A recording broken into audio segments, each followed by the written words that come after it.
예수님께서는 마리아의 향유 옥합을 깨뜨린 일을 보시고 자신의 장례할 날을 위하여 그것을 간직하라고 합니다. 항상 모든 일에는 동전의 양면이 있듯이 긍정적으로 받아들이는 사람들이 있는가 하면 어떻게 하면 부정적으로 해서 그것을 끌어내릴까 하는 그런 사람도 있습니다. 자, 결국 여기서도 가룟 유다는 사단의 행동을 합니다. 예수님은 그 모든 사실을 알지만 그냥 두셔요. 우리는 성경을 보면서 내가 어떻게 살아가야 될지 깨달아야 합니다. 이 성경은 우리 삶의 지침서와 같습니다. 우리가 성경을 읽다 보면 잠언 같은 경우는 정말 실생활에서 바로바로 적용할 수 있는 말씀들이 너무 많은 거예요. 그 다른 성경도 마찬가지예요. 성경에서 분명 가룟 유다가 예수님을 팔 것이라는 것을 알지만 예수님께서는 그냥 두셔요.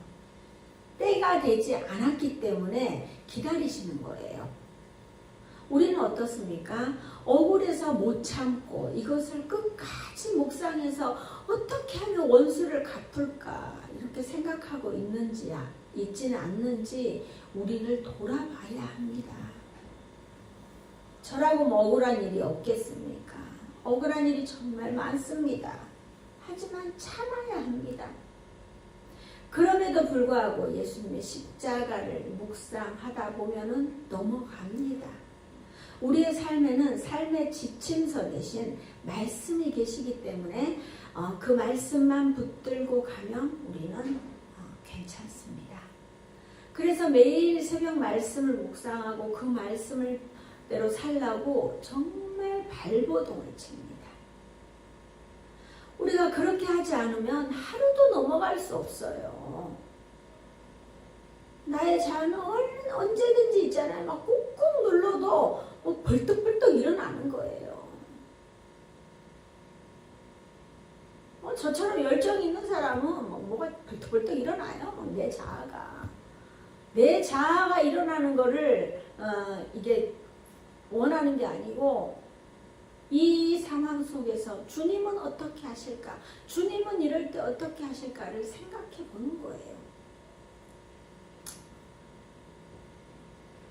자, 그래서 매일 말씀을 묵상하고 그 말씀대로 살려고 발버둥을 칩니다.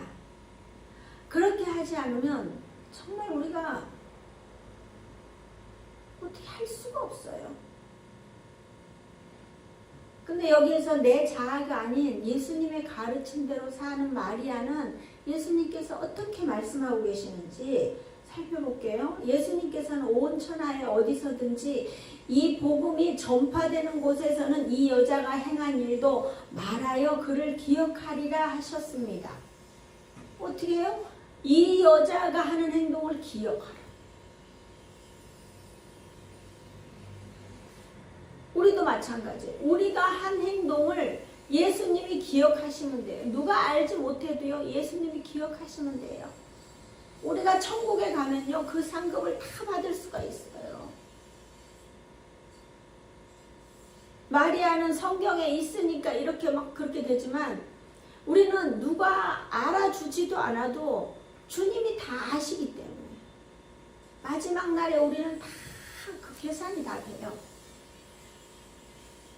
여기서도 가룟 유다에 집중한 게 아니라 이 못된 이러면서 가룟 유다에 집중한 게 아니에요. 예수님은 이 아름다운 헌신을 하는 마리아에게 집중하는 거예요. 주님은 이런 마음이셔요. 우리는 성경을 보면서 이렇게 살려고 노력해야 돼요. 이것이 아주 중요합니다.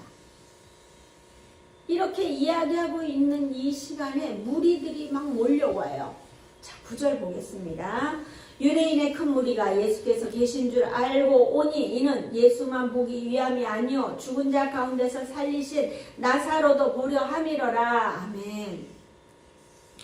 유대인의 큰 무리가 예수님을 보기 위해서 몰려옵니다. 예루살렘으로 올라가는 길에 예수님이 여기 계시다는 소식을 들었을 것입니다. 그러니 그들이 예수님을 만나 뵙고자 모였습니다.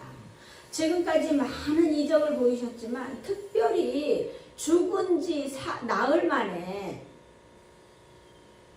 이 사람을 살린 거예요. 죽은 사람을 살린 거예요. 이건 엄청난 사실이에요. 기적을 일으킨 예수님만 보기 위함이 아니고 죽은 자 가운데서 살리신 나사로도 보려고 합니다.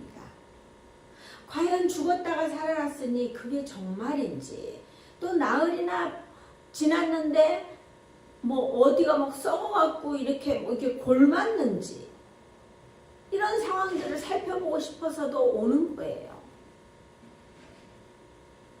우리도 그렇잖아요. 어디 싸움 나고 뭐 이런 데 가면 막 자꾸 가서 보려고 하잖아요.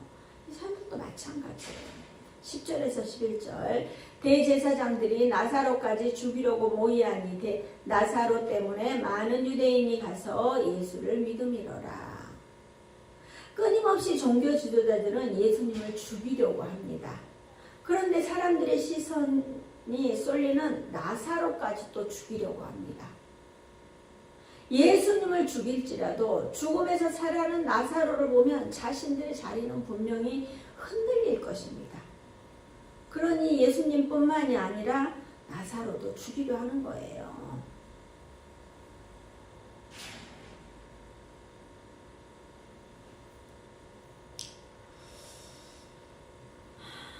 증거인멸이라고 할 수 있어요. 우리가 그렇다고 모든 것이 묻히나요? 절대 그렇지 않아요. 나사로가 죽음에서 살아난 사실을 목격한 사람도 있는데 어찌 예수님과 나사로를 죽인다고 이 일이 없던 일이 되겠어요. 진실은 절대 숨겨지지 않습니다.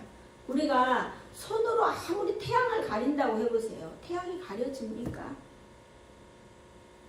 예수님께서는 나사로가 죽을 병이 아니라 하나님의 영광을 위함이고 하나님의 아들이 이로 말미암아 영광을 받게 하려 함이라고 말씀하셨어요. 지금 하나님의 영광이 나타나는 순간이에요. 하나님의 아들이 이로 말미암아 영광을 받게 되는 순간인데 종교 지도자들이 이걸 가만두겠습니까? 종교 지도자들은 자신의 흔들리는 자리를 붙들고자 안간 힘을 쓰고 있습니다. 반면에 나사로 때문에 많은 유대인들이 가서 예수님을 믿습니다. 누구 때문이요? 나사로 때문. 나사로가 살아난 사실은 인간이 할 수 있는 게 아니에요. 죽었던 생명을 살리는 것은 아무나 할 수 있는 일이 아닙니다. 예수님께서도 나사로가 병이 들었다고 하는데도 바로 가시지 않고 4일이나 있다가 가셨습니다. 하나님의 영광을 나타내기 위해서는 지체함도 있어야 합니다. 여러분의 삶이 힘들고 어렵습니까? 그렇다면 이로 인하여 하나님의 영광을 나타내기 위함이니 조금 더 견디시면 됩니다. 우리가 항상 견디다가 막 도망을 가잖아요. 근데 그때가 주님이 응답하실 때라는 사실입니다. 저도 다니다 보면 별별 사람들을 다 만나요. 하지만 그들의 말에 별로 신경 쓰지 않아요. 그의 말에 상처받지도 않고요. 저는 만약에 그 말들의 상처를 받았다면 저 이 세상 사람이 아닐 거예요.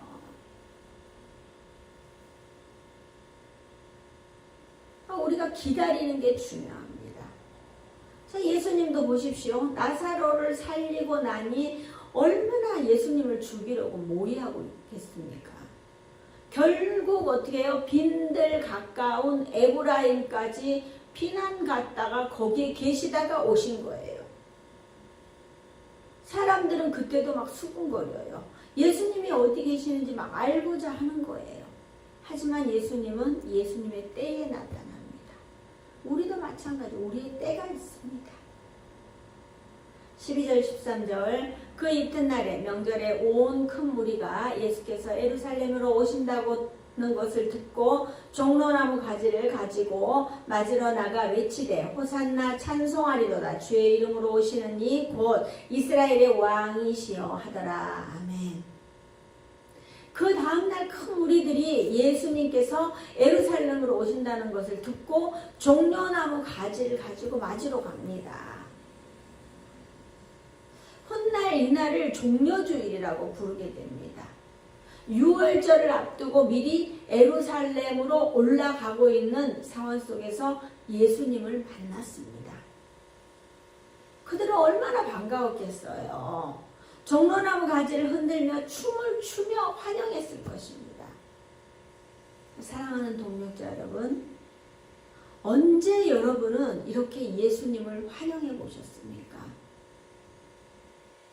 언제 우리는 예수님으로 인하여 이렇게 기뻐하셨습니까? 여호와의 괴가 다윗성에 돌아왔을 때에 다윗 왕은 여호와 앞에 뛰놀며 춤추기를 어떻게 해요? 자신이 몸이 드러나는 줄도 모르고 춤을 췄어요. 항상 이 기쁜 날에도 안티가 있다는 거 아시죠? 가까운 사람이 안티라는 거. 가까운 사람을 전도하기 더 힘들고 그렇잖아요. 다윗 왕의 아내가 다윗을 멸시했습니다. 다윗 왕은 얼마나 기뻤으면 그렇게 자신이 왕임에도 불구하고 그 사실을 완전히 잊은 채 막 즐겁게 춤을 추는 거예요. 기쁘고 즐거운 날에는 채통이고 먹고 없는 거예요. 그냥 기쁨을 누리시면 돼요. 우리는 예수님을 믿는다는 사실로 기뻐해 보셨습니까? 아니면 지금 여러분은 너무 힘들고 고통스러워서 도망가고 싶으십니까? 주님은 반드시 우리를 선하신 길로 인도하십니다. 어렵고 힘이 듭니까? 죽음의 대가를 치른 나사로는 결국 성경에 기록된 나사로 때문이 있습니다. 세상엔 공짜가 없어요. 아무리 예수님이 말을 해도 못 알아듣던 사람들이 나사로가 살아나니 이젠 과감하게 호산나 찬송하리로다 외칩니다. 항상 우리가 사복음서를 보면은 예수님과 제자들은 동상이몽이었어요. 그러니 이 무리들도 당연히 마찬가지입니다. 호산나 호산나 하고 외칩니다. 호산나는 지금 구원하소서. 지금 구원하소서. 지금 구원하소서. 자, 시편 118편 25절에도 여호와여 구하옵나니 이제 구원하소서. 여호와여 우리가 구하옵나니 이제 형통하게 하소서. 이게 호산나 호산나예요. 자, 시편에서도 기뻐할 때 이렇게 외쳤어요. 그러니 지금 구원해달라고 하면서 찬송하는데 주의 이름으로 오시는 예수님은 이스라엘의 왕이라고 합니다. 이스라엘의 왕이라고 말하는 이들의 뜻은 뭐예요? 이제 로마의 지배에서 벗어나게 해줄 사람이 왔다고 생각을 하는 거예요. 시편 118편 25절 이하에서도 이스라엘의 오랜 희망이었던 메시아가 바로 예수님이신 것을 인정하고 환영했다는 사실이에요.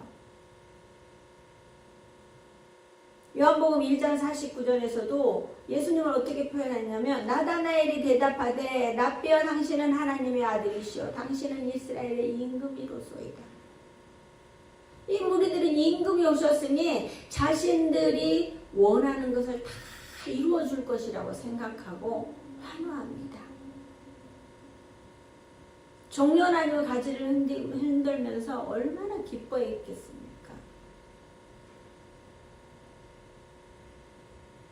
하지만 예수님의 생각과 우리의 생각과는 전혀 다릅니다. 우리가 성경을 계속 읽다 보면 나오잖아요. 세베대의 아들 야고보와 요한은 주님이 채찍질 당해서 3일 만에 살아난다는 이 사실을 들었음에도 불구하고 그냥 뭐라 그러냐면 무엇이든지 우리가 구하는 것을 해달라고 하는 거예요. 예수님의 이야기는 듣지 않고 자신들이 원하는 걸 해달라는 거예요. 그 원하는 게 뭐예요? 하나는 우편에 하나는 좌편에 앉게 해달라는 거예요.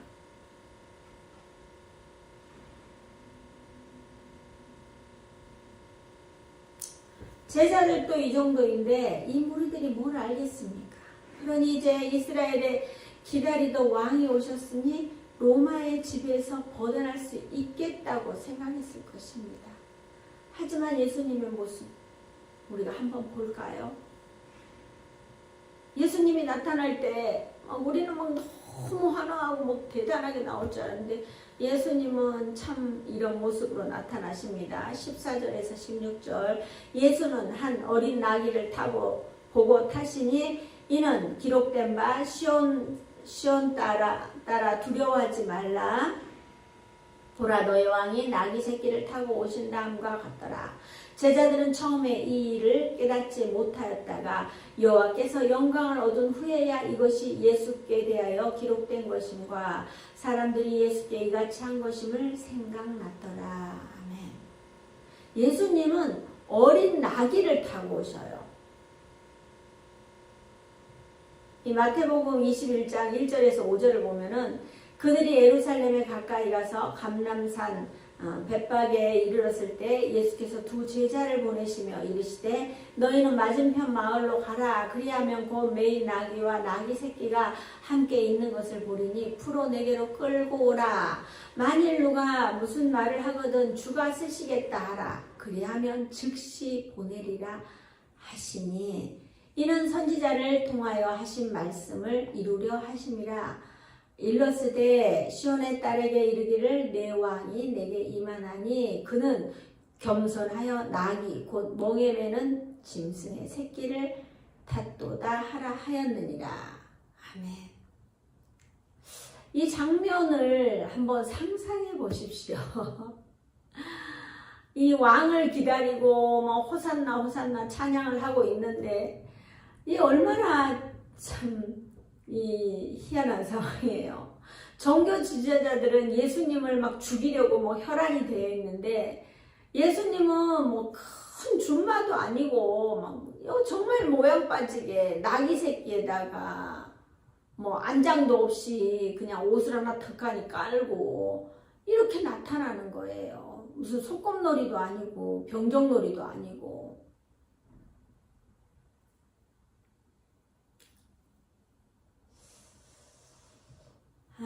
참 우리가 생각하는 것과 주님이 생각하는 것, 우리가 생각하는 하나님을 믿는 것과 주님이 생각하는 그것과는 정말 차원이 다르다는 거예요.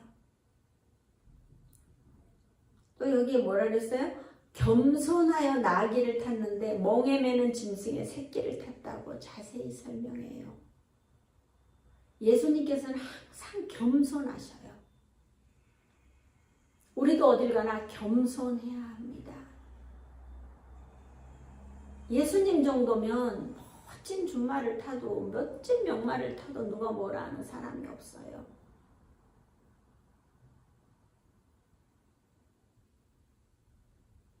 저도 이걸 보면서 저는 항상 말씀을 보면서 제게 적용을 해요. 그러면서 제가 그러는 거예요. 아, 저 차가 너무 과한데 팔아야 되나 생각을 할 때가 있어요.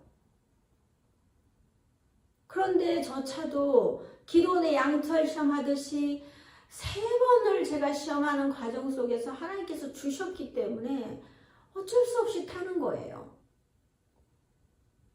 하나님께서 때로는 크고 좋은 것을 주시고 때로는 어떤 때는 너무 허접해서 우리가 이런 거 할 수 있겠나 하는 것도 하나님께서 주셔요. 그게 순종하는 거예요. 순종하며 가보는 거예요. 저도 이제 욕심이 없어요. 누가 그러더라고요. 이 머리를, 이 파마 머리를 완전히 아줌마처럼 했다고 하면서 그러는 거예요. 저는 그냥 싼 데 가서 해요. 그리고 지인의 집에 가서 하는 거예요. 뭐 제가 항상 그러잖아요. 내가 이 정도 미모가 되니까 뭘 해도 괜찮다. 난 이 정도 능력이 되니까 뭘 해도 괜찮다라고 이야기합니다. 좀 별로 불만이 없어요. 예수님도 그러시잖아요. 그런데 우리가 무슨 불만이 있겠어요? 저는 화도 안 나요. 자, 이 내용을 지금 이 내용이 스가랴 9장 9절에 나와요.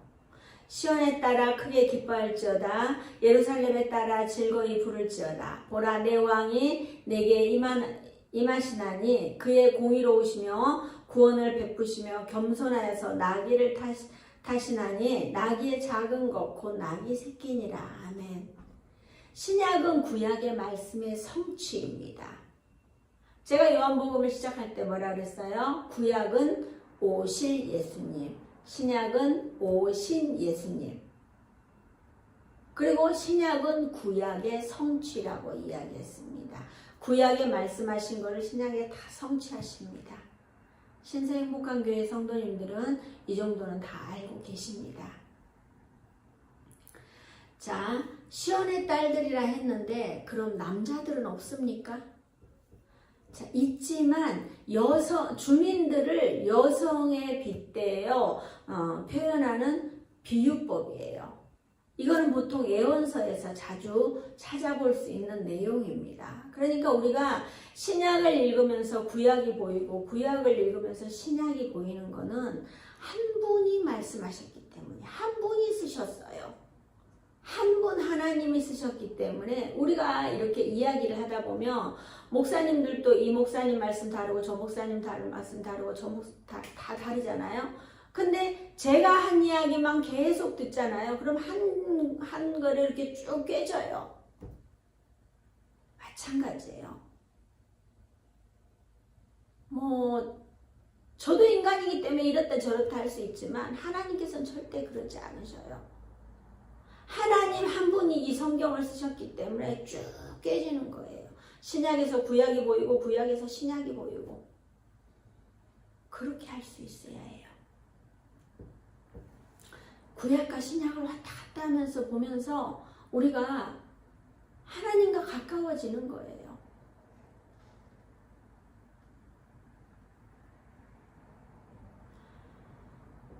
자, 이 상황을 생각해 보십시오. 어찌 두렵지 않겠습니까? 종교 지도자들은 예수님을 죽이려고 혈안이 되어 있는데 그렇게 막 큰 소리로 예수님을 찬양하고 구원하소서 하니 예수님을 당장 여기 예수님 계시니까 잡아가십시오 하는 거하고 똑같아요. 계속 끊임없이 쫓아다니면서 예수님을 죽이려고 하는데 지금 예수님 잡아가십시오 하는 거랑 똑같아요. 하지만 예수님은 예수님의 때가 되어서 이제 그 때가 서서히 임박해 오는 거예요. 그래서 묵묵히 받아들이면서 가는 거예요. 예수님의 때가 되지 않으면 새끼 낙이라도 타지 않아요. 근데 뭐라도 타고 나가야 되겠다 싶어서 예수님의 생각이 아니에요. 구약에 말씀하셨던 그 말씀이 있기 때문에 그걸 성취하기 위해서 나귀를 타고 가시는 거예요.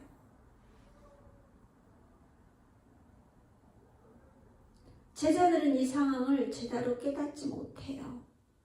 어떻게 알겠습니까?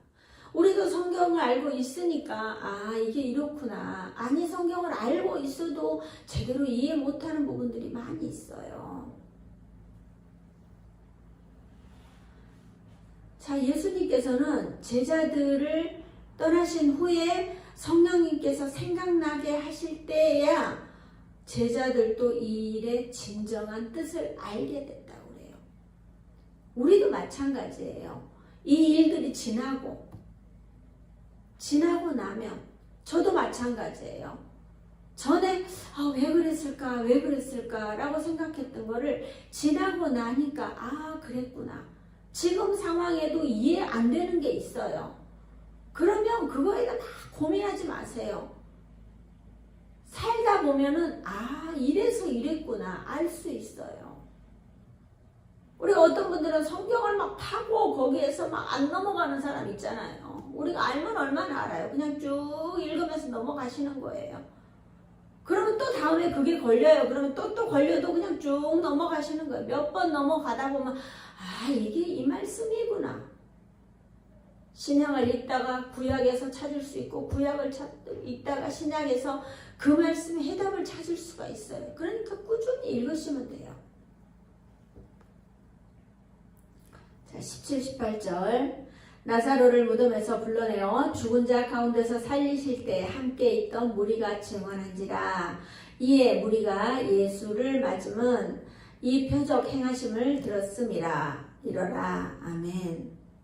자, 사랑하는 동역자 여러분, 분명히 나사로가 무덤에서 살아난 것을 보았습니다. 이 무리들도 분명히 봤습니다. 증언도 합니다. 이렇게 예수님을 맞이하는 이유는 이 모든 표적을 행한 것을 들었기 때문입니다. 들어서 알았으면 끝까지 증언해야 되는데 이들은 중요한 시기에 또 예수님을 모른다고 합니다. 사실 제자인 베드로도 예수님을 3번 부인했어요. 우리는 복음을 위해서 얼만큼 나 자신을 내려놓고 예수님을 증거할 수 있습니까? 복음을 위해서 얼마나 우리는 기꺼이 고난의 십자가를 질 수 있습니까? 우리는 천국 갈 때까지 호산나 찬송하리라 될 은혜가 이어져야 합니다. 천국 가기 전까지 주님만 찬양하며 절대 치매 걸리지 마시고 기뻐 뛰며 찬양하며 천국까지 꼴인하시기를 축복합니다. 아멘. 자, 19절 보면은 바리새인들이 서로 말하되 볼지어다 너희 하는 일이 쓸데없다. 보라 온 세상이 그를 따르는도다 하니라. 아멘. 자, 바리새인, 대제사장 뭐 이러니까는 다른 사람들 이쪽 부류 있는 것 같은데 아니에요. 지금 다 이 사람들이 같이 힘을 합쳐서 움직이고 있는 거예요. 악한 것들이 같이 움직이는 거예요. 다른 사람들이 아니고요. 요한이 이렇게 글을 쓸 때 반복적인 거를 피하기 위해서 표현한 거예요. 아무리 예수님을 죽이려고 해도 이제는 쓸데없다고 자포자기하는 그들의 고백입니다. 그런데 이들은 이걸 이렇게 따르는 바리새인들이에요. 앞서 일하는 자들은 절대 포기할 수가 없어요. 우리는 어차피 어떻게 해요? 따르는 사람들은 계속 따랐기 때문에 그냥 따르면 돼요. 근데 앞서 일하는 사람은 자기가 앞서야 되는데 그 앞선 것이 안 될까봐 그냥 밀어붙이는 거예요. 우리도 그렇잖아요. 사단의 짓을 하는 앞선 몇몇 사람들이 있잖아요. 그 무리들. 진리가 아닌 것을 진리인 것 마냥 큰 소리 치는 거예요.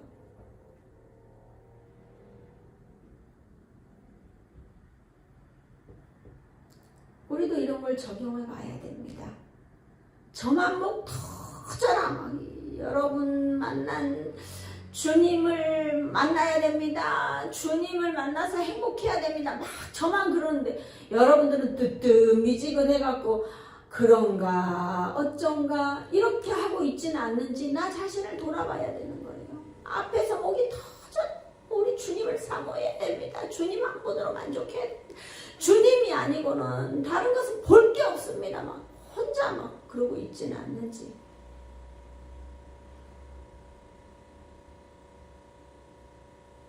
저는 나를 따르라 이게 아니고 진리의 주님을 따르자고 선포하는 거예요.